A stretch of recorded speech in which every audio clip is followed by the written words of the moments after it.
Welcome to Strain on the Game, the podcast that reveals what it really takes to keep elite footballers performing at the highest level.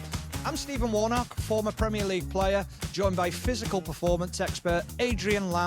From training ground truths to the financial impact of fitness, we discuss the often overlooked challenges behind the beautiful game.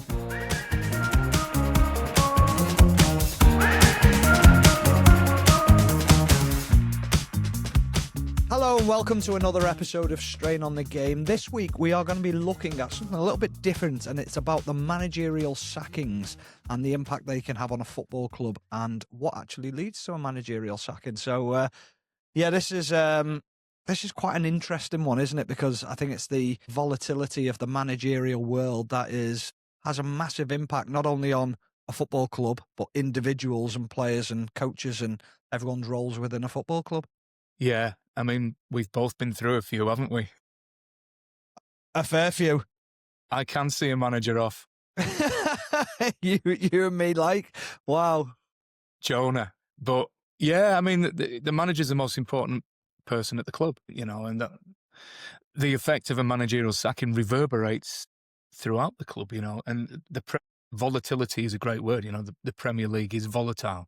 Yeah. And to sort of describe that, we just need to look at some of the numbers and some of the stats in and around managerial sackings. Last year, 6 teams ended the season with a different manager to the one that they started with. And I don't include Spurs in that, which is incredible. The record, I'm just looking through some of my notes here, 2022-23, we had 14 managerial sackings in that season. Last season, Southampton sacked 2 managers, and in terms of I drilled down, there's a number of different sources and looked at some of the numbers. We both looked at some of the numbers. 2012, the average tenure for a manager was around about 4 years. And now it's 2 years. Now, I was thinking about that a little bit, and in 2012, we had Arsene Wenger and Sir Alex Ferguson in position. And Alex Ferguson had been at Man United since the mid-'80s, and Arsene Wenger had been at Arsenal since the mid-'90s. So that does pull the average up a little bit, but it does paint a picture, doesn't it, about the trend towards short-termism in managerial appointments. Yeah, I think the Sir Alex Ferguson and the Wenger one is just a show of what can actually happen with a little bit of patience. I know definitely from Manchester United's point of view that paid off with Sir Alex Ferguson down the line, but from Arsene Wenger's point of view, I think it was probably the other way round, wasn't it? He had great success early on, and then towards the end it was rebuilding the stadium, the finances were different, it was just qualifying for Champions League football, but to continue to compete at the highest level was always very difficult, and it shows you what can be done with a bit of stability behind the scenes. And I think it's just society on a whole, though, at the moment, isn't it? We want instant success or things instantly. Yeah, I think there is much more desire for instant gratification in society. I think social media plays into that. And if we start thinking about, why are these managers lasting as short a period of time as they are doing, and where are the pressures coming from? What is the reason behind these managerial sackings? I think one of them is external pressure, which builds through fans, and fans have always had a voice, but the voice was often restricted to the stadium, wasn't it? And now the voice has become, we've got fans who've got their own YouTube channels with thousands of subscribers. Absolutely, yeah. And then within, I'd be interested to get your views from being on that side of the fence within the media. Obviously, people are looking for clicks and likes, and it used to be, if you listen to a radio talking show, you had to actually make an effort to tune into that show, didn't you? But now it just pops into your social media, 606 pops up, or TalkSport pops up. So, from your position working in the media, how do you sort of view that in terms of being critical of managers, and how that has whether or not that has an effect on the pressure that managers feel? Yeah, I think it's a little bit different from how I view it, because I'd never want a manager to get sacked, because I think it's so unfair. It's a position that I wouldn't put myself in personally, because for various different reasons, which we spoke about before, where I'd say just the short term project that you get now is you could be in a job for 6 months, a year, maybe less, and you could end up moving around, and more flexibility in the media with what I do, and I like that flexibility. I think looking at a manager's job and the stress that they're under, the pressure that they're under week in, week out to please all these, not only fans that turn up into stadiums, but social media accounts and YouTube accounts and fan TVs and things like that that you see these days must be so hard to process what's going on behind the scenes. But I think one thing you've got to say is, from a manager's point of view, you've got to get rid of the external noise. You can't Yeah. think about that. I think one of the things that you often find when you listen to certain individuals, and I'm Yeah. talking more so about fan accounts, is they are hugely emotionally charged people, Yeah. and they get carried away with it, and people just jump on it, and they don't often sit back and go, okay, so what's the real reasons things are happening? Why is it breaking down? Why is it not quite working? Why are we conceding goals? Why are we not scoring goals? They don't take into consideration all the factors that might be playing into it. They're just emotionally going, well, they haven't turned up on the day. It's not good enough. The manager's clueless. The players don't care. There's so many factors that play into it that can contribute to a performance or a lack of a performance. So my job is to try and work those things out and try and see Yeah. what a manager's trying to do. And this is one thing I always try and talk about when I speak to a manager or a coaching staff is, I want to help you. And they're like, what do you mean you want to help me? And I'm like, well, if I'm talking about a game and you've told me what you're trying to achieve and what your game plan is, I can try and talk that into the game and say, yeah, I can see what they're trying to do, and this is why he's trying to do it.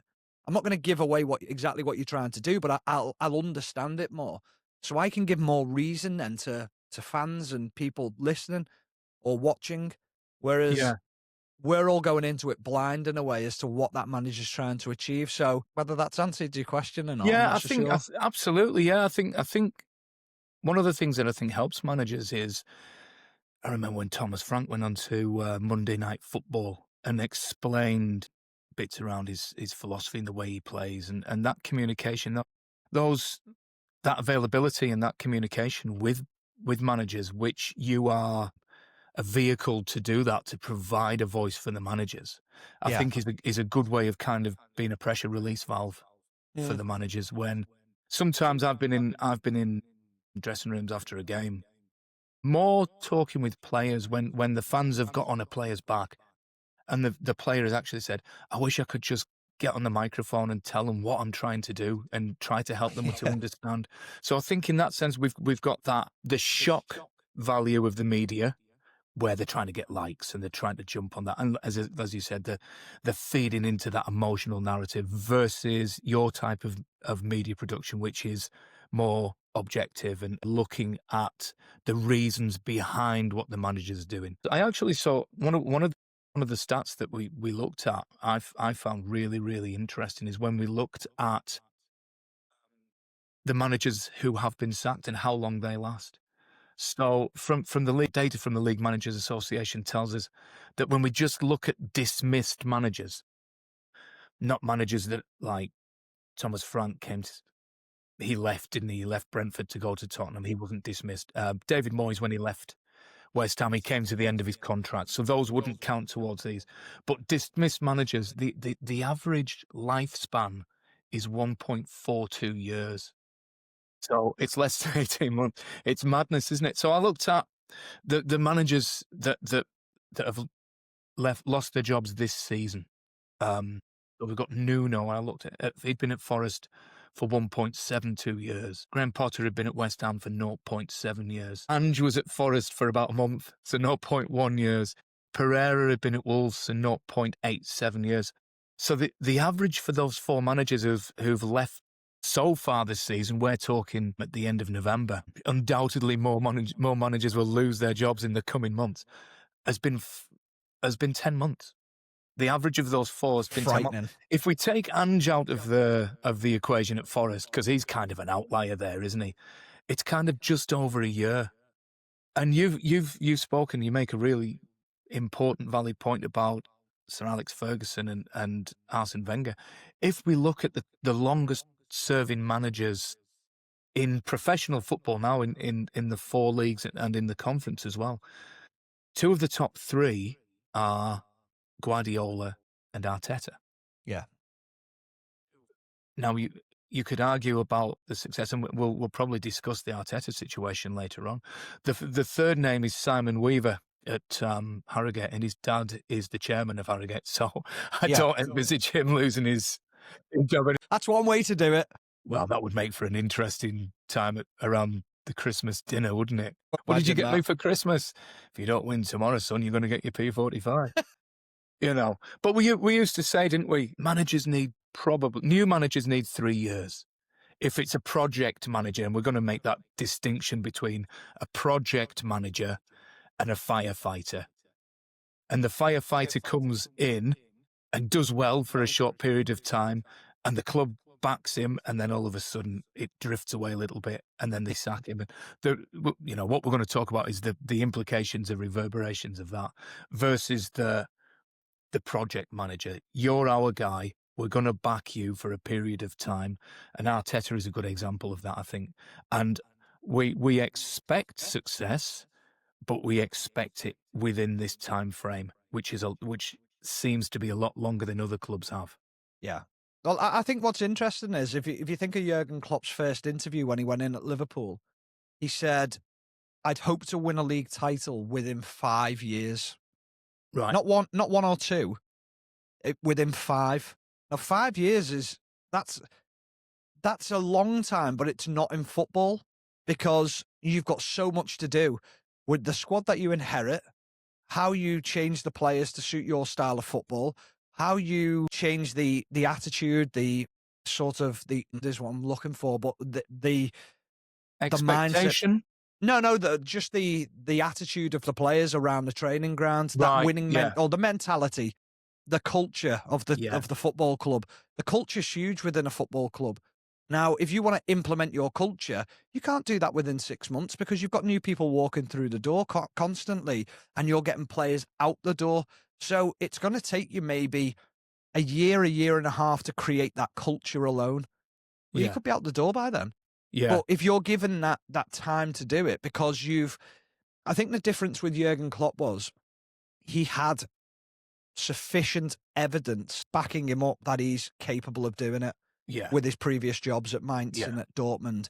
Now, the interesting one was Mikel Arteta, because he came in as a number 2 from Manchester City, has worked under Pep Guardiola, and everyone was like, yeah, but he's not Pep Guardiola. Pep Guardiola's the clever one, the genius one. Yes, he's worked with him, but you've still got to make those big decisions. But Arteta's been backed for a long time with a lot of money. But what Arsenal have seen is, and what I've seen is, from the outside looking in, is incremental steps to make sure that you're getting better year upon year. Last year, I thought they almost stagnated a little bit from previous years, but then this year kicked on, and they bought properly, and they bought the right players that fit the culture of Arsenal Football Club and the beliefs of Mikel Arteta. So that's the hard part when you're trying to get time, is to create that right atmosphere and culture within a football club. Because if you don't have that, you're in massive trouble from the start. Yeah, and I think part of that is, we talk about culture. Culture is exactly the right word. An environment. He's got to build the environment, the high-performance environment that he wants, in which that culture will then grow. Part of that is getting players out, certain players that don't fit that culture that he's trying to create. And sorry, just to back you up on that one and talk about that one, is sometimes that's the hardest job, because when players know the manager doesn't want them, they can dig the heels in, and they can ask for more money to leave. They can get a bigger payout, and that can take a long period of time, and it can eat into the time that the manager wants to get someone else through the door. So these steps to get people out the door aren't necessarily as easy as I don't want you, out you get. Okay, see you later. hang Yeah, about. definitely. I'm now in a position of power. I'm going to use that as much as I can and make life difficult and get as much as I can because you no longer want me. So that also becomes a skill set for a manager to work around. And if they don't get that right with the board, that can also become a sticking point as well and slow the process down. Yeah, and those internal dynamics of the dressing room are an important one. And as a player, when you were a player, how much influence do you think players had and the dressing room had on managers getting the sack? On, if the manager had lost the dressing room and there were enough voices, dissenting voices within the dressing room where we're just not having him. We're just, over time. Do you think player power is a factor in managers losing their jobs or not? Yeah, I think it can be. I do think it can be. I think it's like anything though. And it frustrates me this one because everyone says, "How'd you lose?" Well, why do the players do that? It's not just in football; it's in any walk of life. If you get disinterested in your job, it's because of the leadership from above. It's not because of what's in front of you. It's not your mentality as such all the time. It's from the leadership of above. You get a little bit disheartened, a little bit sort of misled in a way where you're thinking, I'm not quite buying into what you're trying to do here. There can be a clash of personalities with a manager or with his staff, which can also become very difficult. I think the one thing that you've always got to get from the players is like a belief in what you're trying to do in your game plan, in your training, everything like we've just talked about, the environment, the camaraderie amongst the players, the right time to have banter, the right time to be serious. These are all things that have to fall into place, and the best managers know how to do that, but they also know how to manage certain players and the big players, but they also know how to manage the ones who are vocal as well and keep those players on side. If you've got a core of players within the changing room that you are continuously talking to and having relationships with, they'll be your voice in the changing room. They'll look after you. It's the managers that aren't cute enough to do that. But you've got to get the players on side straight away, and you've got to keep them believing in what you're trying to do. Yeah. And then I think another part of that in terms of why managers lose their jobs so quickly or so regularly. And we've talked about lack of success for the top teams and that being a driver, but looking towards the other end of the league and the fear of relegation. Oh, A lot of massively. the teams that seem to have a quick turnover and a regular turnover of managers are those that live in and around the bottom of the league. That fear of the financial consequences of relegation. The relegated clubs can lose anywhere between 85, 100 million pounds Yeah. of revenue in a heartbeat, and that reverberates throughout the club. The number of people who lose their jobs, it's frightening. I think there's an element as well where I think sometimes there's got to be an understanding of where a manager can take a team to and what their level is as a manager. I think there's certain managers who can get teams out of the championship and they're great at doing that. Sometimes it's because they've got the best budget and they've got the best players. But when you step into the Premier League, that's different. Now you've got to be tactically very good and you've got to be good at lifting morale because a lot of the time you're not going to win games. It's not Yeah, going to be the same as the championship. So you've got a different skill set now completely. So now you're going to have to potentially make a big decision in the summer where you go, okay, he got us up, but now it's time to bring someone else in who's yeah, better skilled, who's going to take us to that next level. So why is it different when a team gets promoted from the championship into the Premier League and changes 6 players? So those players were good enough to get you to the Premier League, but yet you want to change 6 of them, but the manager stays. yeah, Why is it different? Because the manager might not be good enough. And it's just a sense of he took us there, so he's the right man now to take us into the Premier League and carry on. Well, he might not be. And that's a yeah, very difficult decision to make because the one thing we're talking about here, again, and it relates to why managers get sacked and moved on when they don't win a few games and are at the bottom of the Premier League, is it's a business. It's all yeah, about money. yeah. And that's essentially what it all comes down to. There's some interesting things with the 3 clubs that came up last year, and Yeah. how they're doing in the Premier League this year. Sunderland, huge turnover of players in the summer, doing amazingly well, fantastically well. The conversation in and around Leeds, I remember at the start of the season, was even before a ball had been kicked, because of the track record of the manager there now of taking teams up and not being able to keep them up, was, well, he's done his job, which is to get us up. Maybe we should be looking in another direction at somebody to keep us in this league, that didn't come to pass. He's still there. And then the third, Scott Parker, he was a player at Newcastle when I was there. Great guy. I mean, you could see he was going to be a manager right from the word go. Inspirational character, leadership, everything.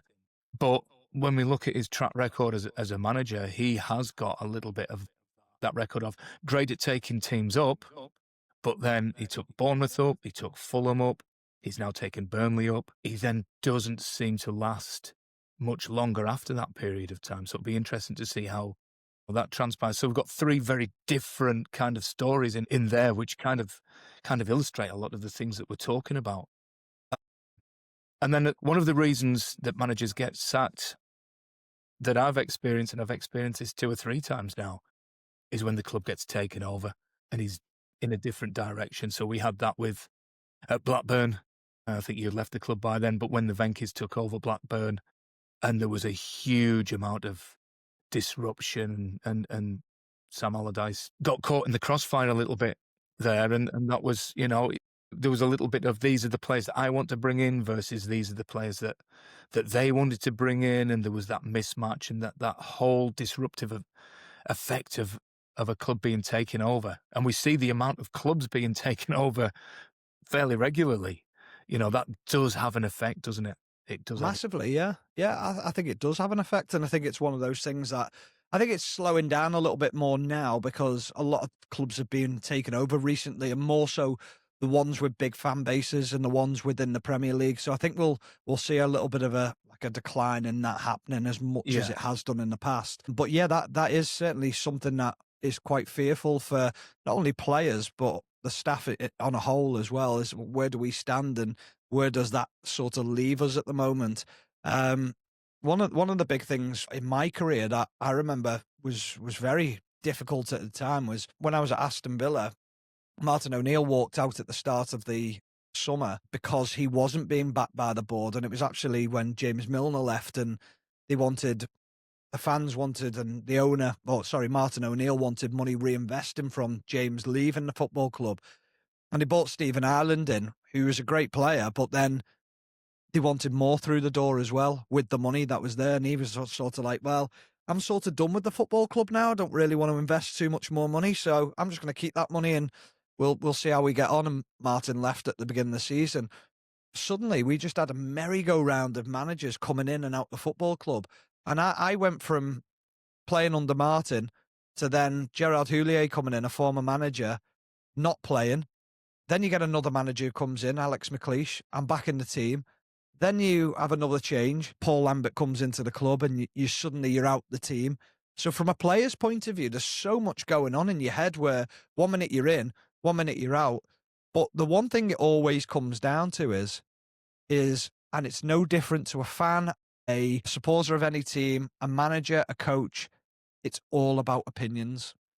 And that's the hardest thing is you need, sometimes you see it where a player suddenly catapults his career and you go, why is he doing so well all of a sudden? Is it in the environment he's in? Often it's the opinion of the manager who picks that player, believes in him, creates that, puts him into that environment, that right place, and they thrive. So sometimes it's just finding that right environment for a player. But sometimes you can be in a great environment with a manager who other players don't like, and you're thinking, well, I quite like this. This suits me, and I'm playing well, but others around you aren't, and that can have a little bit of a negative effect in a changing room as well. Yeah, I mean that's one of the things that I often think about in terms of that. I was at obviously Aston Villa at that time, where previously, it was what the manager wants, the manager gets. And there'd been a huge amount of recruitment and success, cup finals and qualification for Europe and finishing high up the league. And all of a sudden, then the owner turns the taps off, and that money is then suddenly the expectations of performance remain high amongst the fans, probably internally within the club as well. We've recently been getting to cup finals. We've been qualifying for Europe, but the investment isn't there. So all of a sudden, reality versus expectation, there's a mismatch, isn't there? Yeah. And then then there's an internal pressure builds up because the expectation is still high. We've got nothing really, realistically, to try to achieve that level of expectation because the investment is much, much lower than it used to be. And then suddenly the owner should come out and say, success this year is finishing 10th. Success this year is staying in the league because of the level investment that we've got. And that then I think owners and chairmen have got to take a huge amount of responsibility for this, because one of the things I think about when I see managers coming in and out of the door very, very quickly, well, if a manager gets sacked after 5 years, I think it's probably the manager's fault. If the manager gets sacked after 6 months and then another manager comes in and gets sacked after 6 months and then another manager comes in and gets sacked after 6 months, well, that's got to be the owner's fault or the chairman's fault. What's the process of hiring these people in the first place? How are why are these people coming in through the door? If you're not getting the right people in through the door in the first place, and they're going out of the door very, very quickly. And then one of the problems I encountered when I went to Sunderland under Sam was you then have a really, really fragmented and uncoordinated playing squad.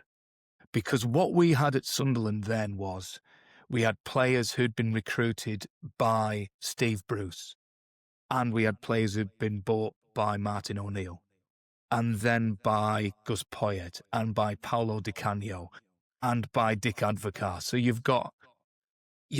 Sunderland were burning through these managers very, very quickly, and they would back them with 2 or 3 players each time. Yeah. So you've got a really unbalanced squad. But then when the next manager comes in and the owner says, there's no money, you've got to do with that. I can give you this much money. And we recruited, I think we got Jan Kirchhoff, we got Lamine Cornet, we got Damon Doy, and we got Wabi Kazri. And some of those would be loans with the view to signing at the end of the season. So you have to be quite Shrewd. strategic and quite creative in the recruitment. But then you look at the squad and you've got these layers, these strata of players that have been recruited by different managers. Some have come in as the manager's blue-eyed boy, and then suddenly that manager's left, and the new manager comes in, I don't fancy you. And so you've got a very disillusioned player there, and as a coach, you've got to sort of manage that. Yeah. And it's kind of like stacking up a Jenga kind of tower, and all of a sudden, everything's going to fall down, which, eventually it did. But that's a really, really difficult thing to kind of manage when you're coming into a squad versus a settled squad, isn't it? One of the things I was going to ask you from your point of view is, have you ever seen it behind the scenes where a manager doesn't necessarily like one of the best players and thinks, I don't want to work with this player, but everyone knows he's one of the best players, and you've got to manage him in a different way and just get on with it? Because I often think one of the skills of a manager to avoid getting the sack is to get on with everyone, even if they don't like everyone. Because you're not going to like everyone, and not everyone's going to like the manager, but that's the skill set of both the players and the manager and the coaching staff as well, isn't it? To make sure that I stay in my job, but I'll be clever about it as well, and I'll use people in certain ways. Yeah, I think one of the things that question sort of conjures up in my mind is we used to get at a previous club, we used to get external people in to sort of speak to the players and to the staff, and that's quite commonplace now, I think. But at the time it wasn't. And one of the people we got in was a firefighter, and he was talking about his role, and we were looking at it from the point of view of team building and being part of a team. And he said, "There's people on my team that I can't stand. I cannot stand them. I hate them. You know, socially, I don't speak to them. When the bell goes, I rely on that person to keep me safe and to do their job. I know that they're going to do their job. They know that I'm going to do their job. We're both on the hose together. And that was something that sort of stuck with it with a number of the players at that squad at that time, was because we had quite a fractured squad within the players in terms of there was a lot of friction and differing personalities and players from different backgrounds and different cultures. But, you know, yeah, listen, it's people. Managers are people. They've got emotions. Sometimes we know certain managers who are probably bullies and pick on players that they don't like and pick on weakness, and I don't like that. And as a member of staff, I think part of my role is to keep that balance, that good cop, bad cop. And, you know, there are managers who will big name players and kind of point the finger at them a little bit in the changing room. And I think sometimes that's because they want to send a message to the other players, which is, I'm the boss here and no one's too big to get criticised. Yeah, And but I think sometimes, that has a sorry, go on. negative effect though, because everyone goes, well, if he can do it to him, he can do it to me. Yeah, And that's what a lot of managers don't realize. They think what you've just said there. I'll send a message to the players, but then what the managers don't realize is that that player's got 7 or 8 friends within that changing room who you've just yeah, pissed off, and yeah. you've got to be so careful from that side of things as well. So yeah, there is definitely there's a lot of things that play into it.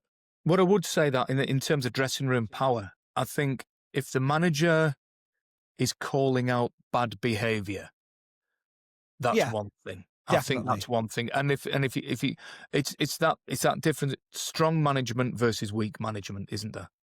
You know, there are managers who will pick on weaker players or players, and they won't say a word to the big name players or to the big personalities because they don't want to lose the dressing room that way.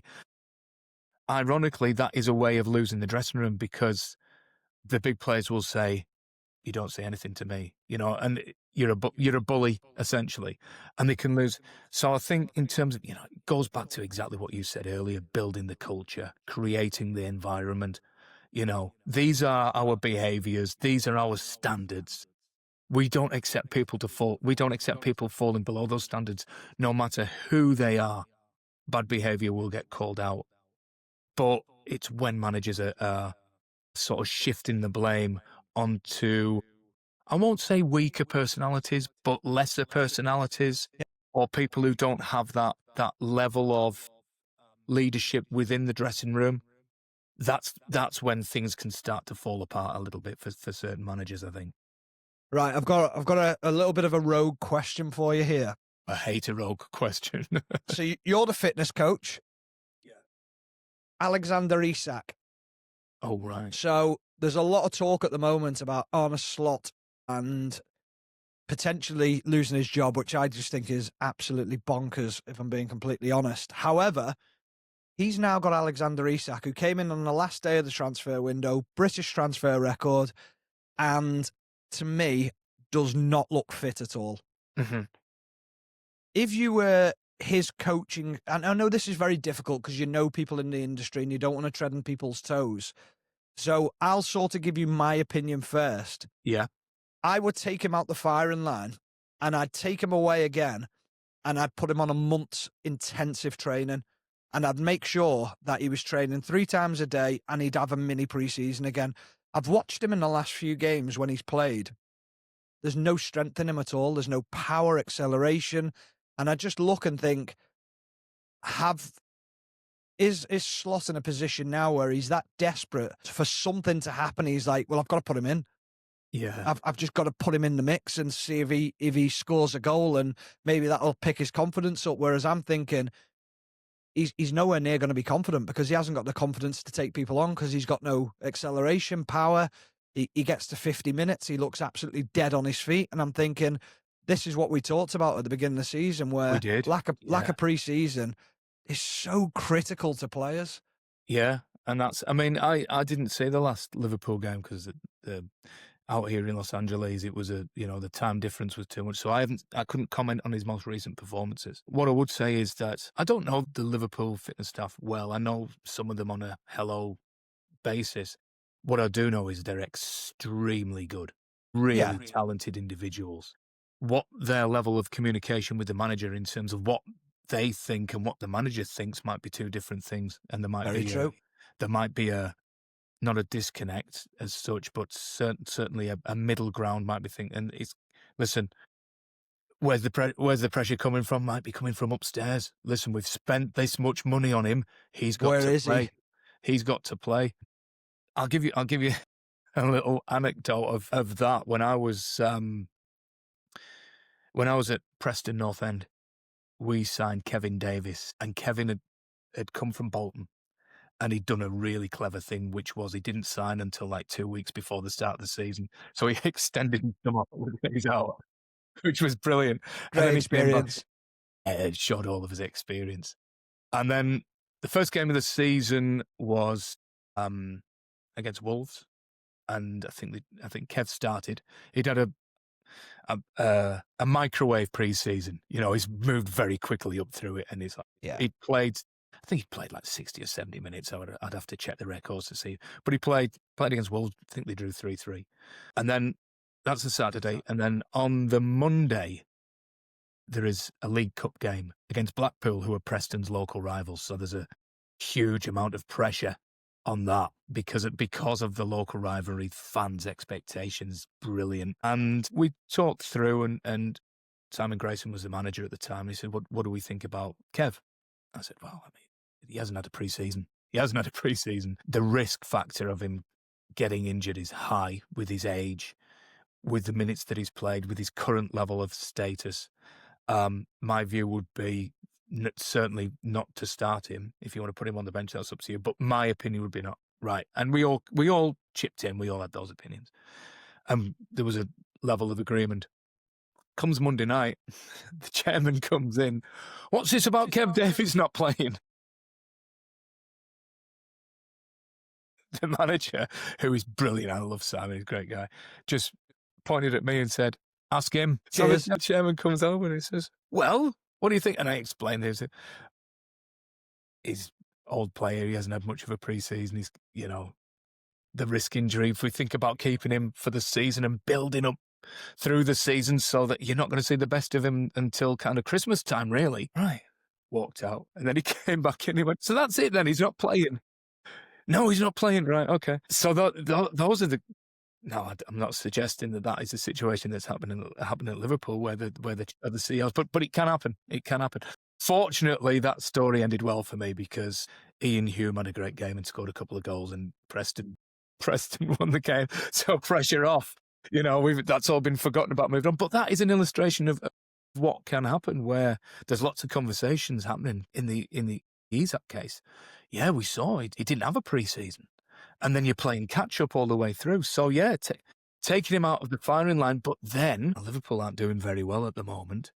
You've got the British record transfer fee sat there, or potentially not in the squad. And then do you create a little smokescreen where you say he's injured and take him out that way and tell a little white lie and get him to work on his fitness a little bit? The confidence factor of this is a really important one, isn't it? So how does he play his way through the rut that he found himself in? So my other thing that I was thinking on this was, how do I get fitter in pre-season? Now, my big thing is you put the session on, but I compete with the people next to me. So if you turn around to me and go, 1K, you've got 4 minutes to complete it, I'm not going to do it in 4 minutes. I'm going to do it quicker than the person who's in my position, or I'm going to go with someone who's extremely fit and I'm going to try and compete with them, and I'm going to come in 3 minutes 20. Yeah. And if you turn around to me again and go, right, we're doing another 1K, you've got 4 minutes again, I'm not going to take 4 minutes. I'm going to try and beat the next time, and I'm going to keep on trying to beat that. But I've got someone to push me. Yeah. I've got a team of people who are, some will be fitter, some will be slower, and you latch on to the people. And even the people at the front need the people behind them to push them. Isak, over the summer, will have been in a position where he was training on his own, where you've got 4 minutes to get in. Takes 4 minutes. Why? He's got no one pushing him. Yeah. Yeah. But everyone goes, yeah, but he's hitting the time. Yeah, but he's not, because he's not getting competitive edge to push him to that limit and push him through it. And that's where I look at it now and think this is very difficult for Liverpool as well, from the aspect of, even if you took him out on a mini pre-season, who's going to push him? Yeah, it's Where does that come from? Because I think people often look at it and think a pre-season is just hitting times. It's not. It all comes from a competitive spirit amongst players and a pride of beating each other and being the best in training, being the fastest, the most improved, getting fitter and stronger and seeing them positive results. He's not going to see that yeah, at no, all. it's that. I mean, that is the art of the science, isn't it? It's a real balancing act, and navigating through that problem. There's lots of opinions that will be going into the manager at the moment. The manager's got lots and lots and lots to think about in terms of, you can't just cross your fingers and close your eyes and hope for the best. You need to put a strategy in place which is going to get the best out of this player, Yeah, and absolutely. there will be assistant managers and coaches who are saying, no, he's got to play his way through this and play his way back into form. Might be other people that say we need to take him out the firing line and give him a bit of a mental rest. Look at some of the physical stuff that he's doing and try to improve that and gradually reintroduce him back into the team. And then there'll be other opinions saying, well, we've tried that at the start of the season. The suggestion of Arnie Slot potentially being under pressure with the recent results. We saw Claudio Ranieri win the league and then lose his job the following season Yeah. quite early on. So it's not an unprecedented thing. No, it's not. But I'd be amazed if he did. I'd be amazed if that was to happen because of the reasons that we've spoken about earlier. That project manager versus short-termism. But yeah, there's certainly a lot going on there, and there'll be a lot of opinions going into the manager, and that's why the manager gets paid the big money. He's got to find the best way through for that player. And do you think that there is a relationship between Isak's form, Liverpool not being as competitive as they were last year, and the pressure that Arnie Slot is now under? Do you think there's a relationship between them? Yeah, there will be, because if you come into a naturally in a good team and there's just a flow and a rhythm, they're not playing well at the moment, are they? So he's finding life difficult because no one's really got that ability to pick him out at the moment, or they're not quite pressing right in the way that they're pressing. So there is that side of things as well. I think obviously it's a different style of team as well. The way that Liverpool play compared to Newcastle. Newcastle was all very high energy, and that's what Liverpool were under Jurgen Klopp. They're not under Arne Slot. They're more pragmatic in the way that they play the football. So there's a lot for him to navigate through. But ultimately, to me, the one side I look at is just that fitness when he tries to take people on. It's not quite there, and that's something that you can't take your eye away from. Yeah. But well, one of the things that we've talked about extensively on this podcast though is injuries, isn't it, and squad availability. So I'm just sort of going to take the conversation in a little bit of a different direction there. But I remember very early in my career as a fitness coach when a new manager went into a club. There was a physio, well-respected physio who'd worked for years and years and years in the game, who said, almost as a throwaway comment, watch their injuries go up now. yeah, And I was like, what do you mean? He says, you just watch. And sure enough, as soon as the new manager went in, he started running the players. So this kind of related to the conversation we've just had. And they started picking up hamstrings. Looking at the data, looking at the information. So that, that's an anecdotal kind of consequence of a managerial change. But we've spoken about before this European-wide study into injuries that's been going on since 2002. And in that time, they've discovered that across all the leagues in Europe, on average, hamstring injuries have doubled since 2002. The numbers and the incidence of hamstring injuries and we've talked about some of the reasons behind that, haven't we? Where we've talked about the games getting quicker, we've talked about the pitches. congested fixture list and all sort of. But there are a lot of little sort of studies which go on around this main study by the main guy, a guy called Ekstrand, who he's the main researcher. There was a study that came out in 2023 which showed that changing coaching staff mid-season, specifically when the new manager comes in with a new fitness coach, can lead to a 3 times increase in hamstring injury. Bloody hell. So that's, and we've talked about before about this idea of the game model and the way of playing. And you've experienced this before. When a new manager comes in, there's a sudden change in training, isn't there? And there's a big adjustment to a new way of doing things. And sometimes that change in training intensity and that workload can shift overnight. So there's a massive need for adaptation, but there's not a lot of time available for adaptation to take place. And as a result, injuries go up. So there's 2 really important points that kind of come out of that I'd want to talk about. The first is, if we're looking at drivers of injury and why injuries happen to players and why they're happening more frequently and why we're seeing more injuries. If managers are getting much, much shorter periods of time and clubs are burning through managers much more frequently and much more quickly, and if We're there is gonna a see relationship those. between managers and managerial change and injuries, then that really explains partially why the numbers of injuries are going up, because we're seeing more managers Yep. changing. So Logical, isn't it? that's an interesting thing. The second thing, and I've lived this, I've experienced this, is if you are a fitness coach going in with a new manager midway through a season, I experienced it with you at Blackburn, Yeah. and I experienced it with you at sorry, I didn't experience it with you. I experienced it with Sam at Sunderland. That's where the data comes in. And that's where it's really, really important as a fitness coach that you establish what are the physical status of the players at this moment in time. And you don't just blindly start delivering the runs and the training that you would normally with that manager, because the pool of players that you're working with is different. Yeah. So you need to really, so the record keeping of the clubs has got to be spot on, the data and the recording of that data, because I'm looking at the previous training intensities, the training volumes, what players are doing in training in order to structure where we're going to go next.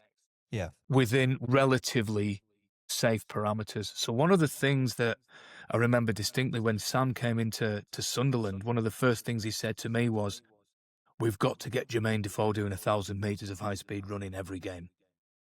That was his critical. He didn't tell Jermaine where to run or how to run or when to run. It was just, 1,000 metres high-speed running every game. Right? And that was to get Jermaine into a physical status. And I'd worked with Jermaine previously at Toronto, so I knew him quite well. And not just me, but the other staff at the club, we came together and devised very specific training loads and structuring the training in around that so that it became incrementally more intensive. And we achieved that without the risk, because he was, I think he was probably 33, 34 years old at the time. So, and we got him there. And, Jermaine would come in and, when the stats go up the day after a game and the lads are in for a recovery, I'm pinning the stats on the board so all the lads could see them. And he'd come in like, "What did I do, bruv? What did I do?" Yeah, 1,100 metres, 2 goals, bruv. And then he'd just walk off, like happy. He was brilliant, by the way. He was brilliant, 1,000 metres. And that was it. And just that thing of getting 1,000 metres of high-speed running was really important to us being successful, and Jermaine scoring goals was important to us staying in the league. But getting him into a physical status where he could do that with the change in training, with the new approach of how the training week looked, with the different coaching, we had to be really, really careful, maybe isn't the word, but we needed to be strategic in terms of how we did it. We needed to have patience. And sometimes I think that lack of patience can feed into injuries happen. And then as we've spoken about earlier, managers losing their best players, suddenly the results going against them. They come under pressure very, very early. They lose the job, a new manager comes in. So But that's I part of think that that's Sam churn. though, that's Big Sam using all his experience, being calm about the situation, knowing that the next 3 results won't keep him up.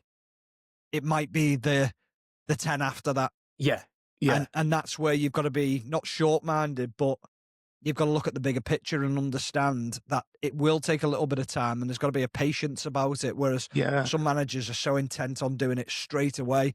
I look at when Oliver Glasner came into Crystal Palace and they were struggling at the time and he changed the system and it took about 7 or 8 games for it to work. And then he just went on this run and you were like, wow. But it was making sure that they understood and he trains them hard, very, yeah, very hard. But it was an element of, like you say, incrementally building them up to be able to train that way. And then once they get them to a level, they go, right, now we're at it.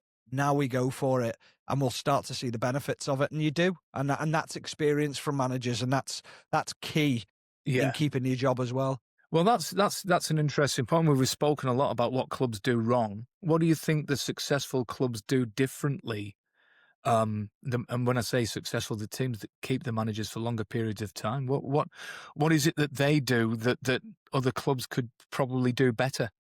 Well, I think interestingly, when we think about previous people we've had on the podcast and how they influence how you think about things, think of what Dave Hancock says. Think differently, Yeah, think yeah, outside the box. And maybe that's what they do.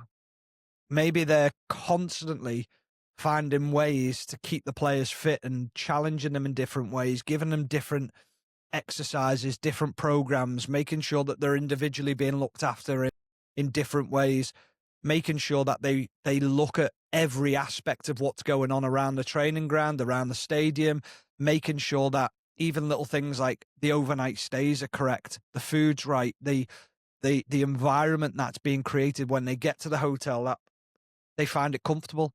So they're finding everything and piecing it all together to make sure that everything's right at the football club. do you think that future managers are getting appropriate training and preparation to be managers before they get the first job? Because they all have to get the pro license. Yeah, If these managers, one of the stats that I saw from the LMA was that first time managers scary. that lose their I've seen job, it. 50% of them never get another job. Uh, Yeah, they stay in football in a coaching capacity or in recruitment or in another, but they don't become managers again. but how do you So get that experience? You yeah, get it from making mistakes, and that's what you've got to do. You've got to make mistakes on the job. Some people will see it as a negative, as in owners and things like that. Others will go, okay, well, how are you going to learn from that? Are you going to learn from it? And show me that you can learn from it. But I think one of the things that you have to be, and this is very difficult and because I've never been in this position, but I think I do it even now, even in my industry, is I think you've got to be very honest and almost admit when you're making a mistake and go, do you know what? I messed up there. I can be better at that. I can make sure that next time I've learnt from what happened there. I think Mikel Arteta has learnt so much from little tactical mistakes that he's made over the years and substitutions. And he's gone, and he's openly said it in press conferences. I got it wrong. And I think people look at it sometimes and go, oh, he's just saying that to cover the players. No, I actually yeah. think he's admitting it to the players and the board that, yeah, I've made a mistake, but I'll learn from it. I'll get better. But then it's getting better and how you do that. I think the big thing for people at the moment who are coming through, a lot of them are coaches and not managers. Yeah, And I think that's where the difference is. If you look at certainly Sir Alex Ferguson, maybe not Arsene Wenger. I think Arsene Wenger was probably a little bit more of a coach as such. But I think now a lot of them are coaches and not managers. yeah, I feel like Jurgen Klopp was a manager. I think he knew how to manage players and manage situations. I'm yeah. not so sure there's many coming through at the moment who understand the difference between being a coach and a manager. I think a big part of that, I remember, 10 years ago, Swansea City were established Premier League club, weren't they? And they had a real Identity. DNA. identity, DNA. This is who we are. I think I would probably put Brighton in that category now in terms of their, how they go around hiring managers. But it's hiring managers who match the existing DNA and identity of the club. I Well, think that's a really, really don't look important. too much further than Nottingham Forest. Yeah, They took in Ange Postecoglou, who never fitted that DNA of the club, and they brought in Sean Dyche, who's very similar to Nuno in the way that he thinks and the way that he plays, and that squad was always set up for that, wasn't it? So yeah, a lot of it can be on your ownership as to why a manager can be flipped so quick, because Forest got that wrong. They got it horribly wrong. But the one thing I'd sort of praise them for is that they realised it very quick. mm, The easy thing would have been just to go, no, we've got it right. We don't get things wrong. No, we own up to it. We got it wrong. We changed it quickly. yeah. I would agree with that. But yeah, hiring managers. That process of hiring managers is something that really interests me, and how clubs actually go about it, because you do tend to see the same old names dropping Yeah. into the jobs, don't you? But so, is that manager, we've experienced it, haven't we, where there's a mismatch between the manager coming into the club and what the club actually are and what the fans want from a manager, and this playing style and all that, and that I'm sure that plays part of it. Right, I think we should wrap it up there, mate. I enjoyed that, though. That was a good little chat about the managerial situation and what goes on behind the scenes a little bit. I enjoyed listening to your thoughts on it as well, so yeah, You that too. was good. Yeah. Well, that has been another episode of Strain on the Game. Follow us on social media and YouTube at Strain on the Game. Subscribe, like, and follow.